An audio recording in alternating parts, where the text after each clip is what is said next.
La liberté d'expression du salarié est un droit fondamental, mais peut-elle s'exprimer par l'intermédiaire d'un avocat? On en discute tout de suite avec mon invité, Claire Tergeman, avocate associée chez De Gaulle Fleurance.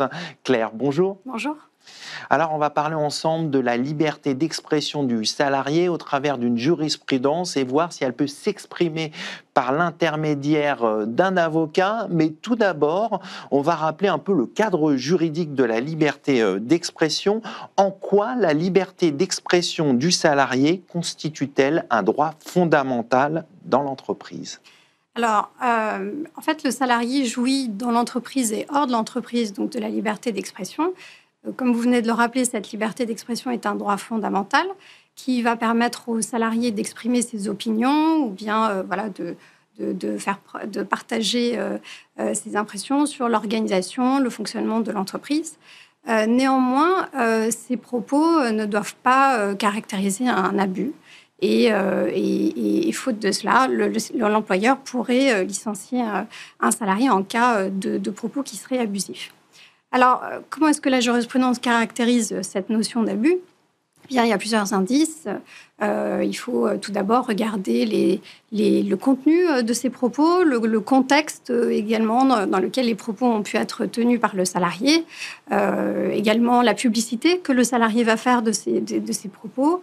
Et puis, finalement, la jurisprudence aussi peut tenir compte aussi de l'activité de l'entreprise et bien évidemment des fonctions du salarié. Concrètement, vous avez des exemples pour illustrer un peu ces limites à la liberté d'expression ? Alors, par exemple, il y a une jurisprudence il y a quelque temps qui a indiqué que, par exemple, un employeur ne pouvait pas imposer aux salariés de tenir une position publique sur ses opinions dans l'entreprise et que, surtout, ça ne pouvait pas constituer une faute, donc un licenciement. Et dans le cadre de cette décision, la Cour de cassation a sanctionné l'employeur, a considéré qu'il y avait une atteinte ici à la liberté d'expression. Alors, on va revenir à l'arrêt du 10 septembre dernier. La question centrale, c'était de savoir si la liberté d'expression du salarié pouvait s'exprimer par l'intermédiaire de l'avocat. Expliquez-nous un peu les enjeux de cet arrêt. Alors, qu'est-ce qui s'est passé ici ? En fait, en l'espèce, un employeur a proposé une rupture conventionnelle à une salariée. Cette salariée a voulu contester sa rupture conventionnelle, sauf qu'elle l'a fait par l'intermédiaire de son avocat, qui a adressé une lettre pour contester la façon dont se sont déroulés les entretiens, considérant que les entretiens étaient brutaux et vexatoires. Et puis, peu de temps après, finalement, l'employeur a licencié la salariée pour insuffisance professionnelle. Eh bien, la question centrale ici, c'était de savoir, finalement, est-ce que la liberté d'expression doit être dénoncée par le salarié personnellement, ou bien est-ce qu'elle peut être transmise finalement par l'intermédiaire d'un tiers, et ici, en l'espèce, par le biais d'une lettre d'avocat. Et voilà, qui peut se prévaloir finalement de sa liberté d'expression ? Alors, concrètement, qu'est-ce qui est décidé dans cette décision ? Alors, dans un premier temps, la Cour d'appel a donné raison à la salariée, considérant en effet qu'il y avait une atteinte à sa liberté d'expression, parce qu'elle a pris en considération la chronologie des faits, finalement, les événements, la façon dont sont déroulés les faits, et a donné raison à la salariée. Et la Cour de cassation est venue censurer ce raisonnement en disant « mais pas du tout, puisque ici, vous êtes passé par l'intermédiaire d'un avocat, et donc...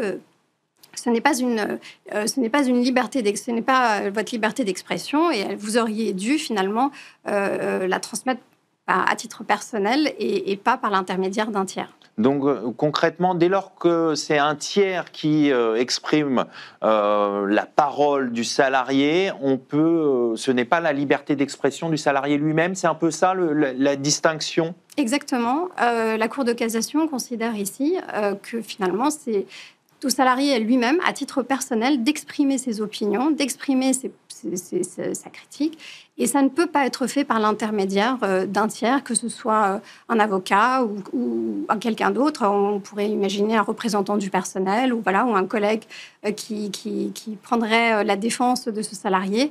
Eh bien, la Cour de cassation ici considère que ça n'est pas une atteinte à sa liberté d'expression.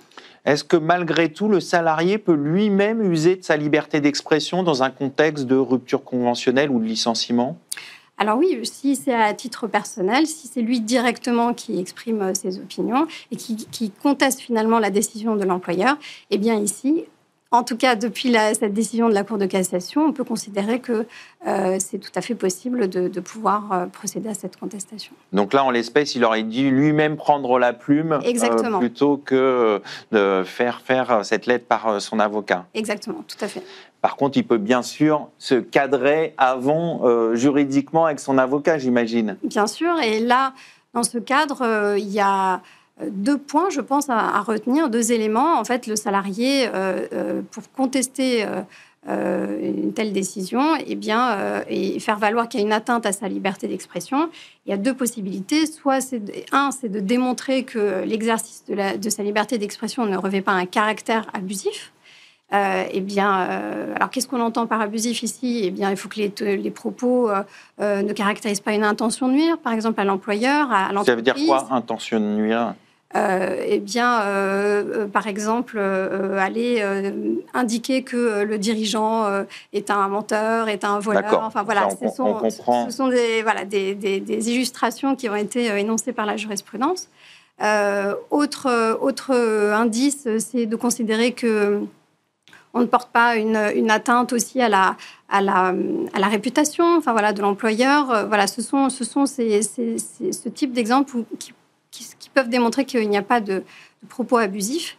Et puis le deuxième point fondamental pour le salarié, c'est qu'il doit démontrer qu'il y a un lien de causalité entre l'atteinte à sa liberté d'expression et le licenciement qui a été prononcé à son encontre. Alors comment on démontre justement ce lien de causalité ?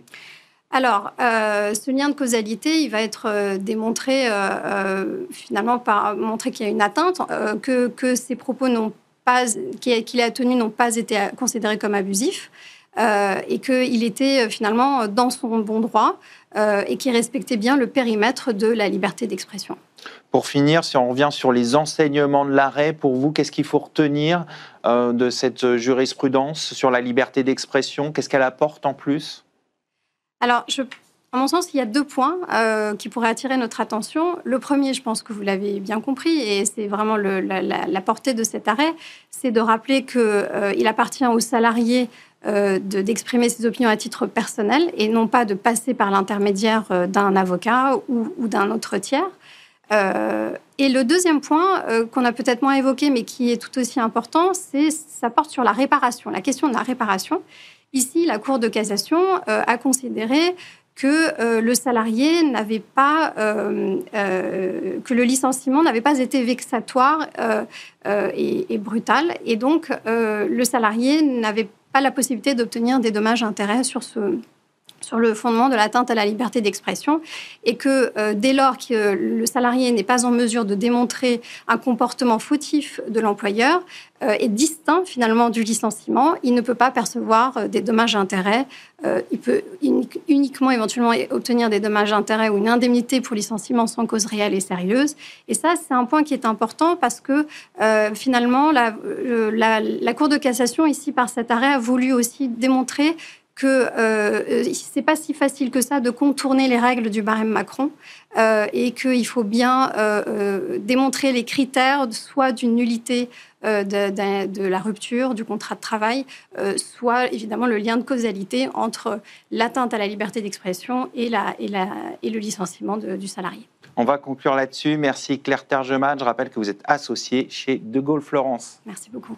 C'est le moment de conclure cette émission. Merci à toute l'équipe pour l'organisation de cette émission, notamment Stéphanie, également Saïd au son et Angel à la réalisation. Merci à vous pour votre fidélité. Et quant à moi, je vous retrouve dès demain sur Be Smart for Change.